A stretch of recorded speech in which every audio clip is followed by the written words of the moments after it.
ആറ്റിങ്ങൽ ലോക്സഭാ മണ്ഡലത്തിൽ ഇക്കുറി CPIM ആരെയായിരിക്കും നിർത്തുക എന്നുള്ളതിൽ വലിയ രീതിയിലുള്ള ചോദ്യമുണ്ടായിരുന്നു. ഇക്കുറി ആറ്റിങ്ങൽ ലോക്സഭാ മണ്ഡലത്തിൽ അഡ്വക്കേറ്റ് വി ജോയ്, അതായത് തിരുവനന്തപുരത്തെ CPIM ജില്ലാ സെക്രട്ടറി കൂടിയായിട്ടുള്ള അഡ്വക്കേറ്റ് വി ജോയിയെ തന്നെ മത്സര രംഗത്ത് കളത്തിലിറക്കാനാണ് അവിടെ ചിന്തിക്കുന്നത്.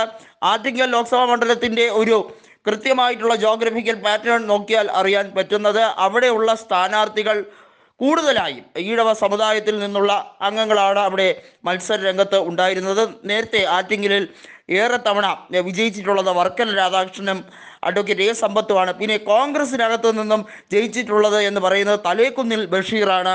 അതിനുശേഷം പിന്നീട് തലേക്കുന്നിൽ ബഷീറിന് ശേഷം ഒരു കോൺഗ്രസ് അംഗം ആറ്റിങ്ങലിൽ നിന്ന് പാർലമെൻറ്റ് അംഗമായിട്ടുണ്ടെങ്കിൽ അത് അഡ്വക്കേറ്റ് അടൂർ പ്രകാശ് തന്നെയാണ്. കാരണം അഡ്വക്കേറ്റ് അടൂർ പ്രകാശ് കഴിഞ്ഞ തവണ 32,000-ലധികം വോട്ടുകൾക്കാണ് ഡോക്ടർ A സമ്പത്തിനെ പരാജയപ്പെടുത്തിയത്.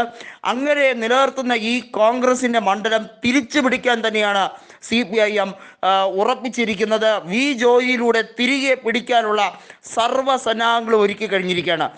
വി ജോയിയുടെ രാഷ്ട്രീയ തെരഞ്ഞെടുപ്പ് നോക്കിയാൽ നമുക്കറിയാം, 2016 നിയമസഭാ മത്സരത്തിൽ 2000-ലധികം വോട്ടുകൾക്ക് കഷ്ടിച്ചാണ് വർക്കല കഹാർ എന്ന് പറയുന്ന അന്നത്തെ സിറ്റിംഗ് MLA പരാജയപ്പെടുത്തിയത്. പക്ഷേ അതിനുശേഷം നടന്ന തെരഞ്ഞെടുപ്പിൽ 2021 നിയമസഭാ തെരഞ്ഞെടുപ്പിൽ BRM ഷഫീറിനെ 18,000-ൽ പരം വോട്ടുകൾക്കാണ് അഡ്വക്കേറ്റ് വി ജോയ് പരാജയപ്പെടുത്തിയത്. ഇക്കുറിയും ആ ഒരു നേട്ടം, കാരണം നമുക്കറിയാവുന്ന ഒരു കാര്യമാണ്, ആറ്റിങ്ങൽ എന്ന് പറയുമ്പോൾ 7 അസംബ്ലി മണ്ഡലങ്ങളുടെ കീഴിൽ വരുന്ന ലോക്സഭാ മണ്ഡലമാണ്. 7 അസംബ്ലി മണ്ഡലങ്ങളിൽ ബഹുഭൂരിപക്ഷം അസംബ്ലി മണ്ഡലങ്ങളിലും കൃത്യമായും CPIM-ന് തന്നെയാണ് കഴിഞ്ഞ നിയമസഭാ തെരഞ്ഞെടുപ്പിൽ ലീഡുള്ളത് എന്നുള്ളത് എടുത്തു പറയേണ്ട ഒരു കാര്യമാണ്. അതിനകത്ത് അരുവിക്കര പോലും CPIM ശബരിനാഥിനെ പരാജയപ്പെടുത്തിയിരുന്നു. അരുവിക്കര മണ്ഡലത്തിൽ പോലും CPIM-നാണ് ലീഡ്. അരുവിക്കരയും അതുപോലെ തന്നെ കാട്ടാക്കട മണ്ഡലത്തിൽ സർവ്വ റെക്കോർഡ് ലീഡായിരുന്നു CPIM-നുണ്ടായിരുന്നത്. IB സതീഷ് അവിടെ ജയിച്ചത് 24,000-ൽ പരം വോട്ടുകളുടെ ഭൂരിപക്ഷത്തിലായിരുന്നു.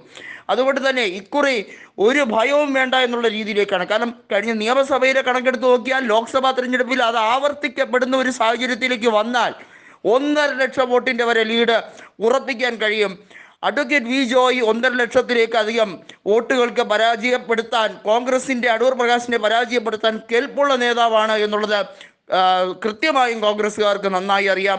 കോൺഗ്രസിനെ പരാജയപ്പെടുത്തുക എന്നുള്ള ശക്തമായിട്ടുള്ള വികാരം അവിടെ ആളിക്കത്തിയാണ്. എന്നാൽ വി മുരളീധരനായിരിക്കും അവിടെ BJP സ്ഥാനാർത്ഥിയെങ്കിൽ ത്രികോണ പോരാട്ടം നടക്കില്ലേ എന്നുള്ള ചോദ്യമുണ്ട്. പക്ഷേ വി ജോയ് വന്നാൽ ചിത്രം മാറുമെന്നുള്ള കാര്യത്തിൽ യാതൊരു തർക്കവുമില്ല, യാതൊരു സംശയവുമില്ല എന്നുള്ളതാണ് അവിടെ ജനങ്ങൾക്കിടയിലുള്ള ഇമ്പൾസ് എന്ന് പറയുന്നത്, അവിടുത്തെ ജനങ്ങളുടെ ഇമ്പാക്റ്റ് എന്ന് പറയുന്നത് അത്രയധികമാണ്. നെടുമങ്ങാടും അതുപോലെ തന്നെ ആറ്റിങ്ങലും ചിറയിൻകീഴും വർക്കലയും ഒക്കെ ഇടത് കോട്ടകളാണ്, ഇടതുപക്ഷത്തിന് സ്വീകാര്യതയുള്ള സ്ഥലങ്ങളാണ്. ആ പ്രദേശങ്ങളിലൊക്കെ ഇടതുപക്ഷത്തിന് വലിയ രീതിയിലുള്ള ലീഡ് തിരികെ പിടിക്കാൻ കഴിയും.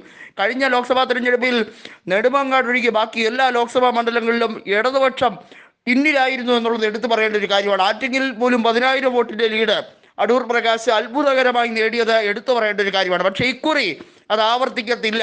അടൂർ പ്രകാശിന് തോൽവി മാത്രമായിരിക്കും. അടൂർ പ്രകാശ് തന്നെ താല്പര്യമില്ലാതെ നിൽക്കുകയാണ്. കാരണം അദ്ദേഹത്തിന് അസംബ്ലി സീറ്റാണ് ലക്ഷ്യമെന്ന രീതിയിലേക്ക് മാറുകയാണ്. എന്നാൽ ആറ്റിങ്ങലിൽ മത്സരിച്ചേ പറ്റൂ എന്നുള്ള നിർദ്ദേശം ഹൈക്കമാൻഡ് വെച്ചാൽ അടൂർ പ്രകാശിന് വേറെ നിവർത്തിയില്ല, പരാജയപ്പെടുക എന്നുള്ളത് മാത്രമേ മുന്നിലുള്ളൂ.